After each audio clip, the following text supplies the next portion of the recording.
Multifill Eco er en gæranvendelig patron designet til brug med 300 ml foliepakker af Multisealant GR og Multimastic SP fuge. Før du starter, skal du sikre dig, at du har alle dele af Multifill Eco samt en fugepistol klar. Placer 300 ml foliepakken i Multifill Eco-patronen. Træk forsigtigt spidsen af foliepakken ud fra toppen af patronen. Brug en saks til at klippe. Kun den yderste ende af spidsen af. Brug ikke en kniv. Undgå at klippe for meget af, så resten af folien ikke beskadiges.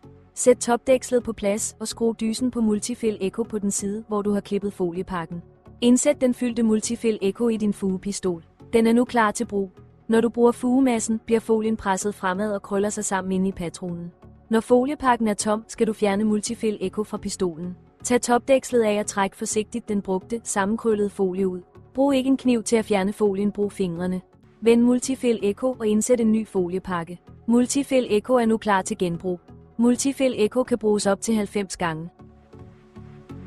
For mere information, besøg venligst Armaten.dk.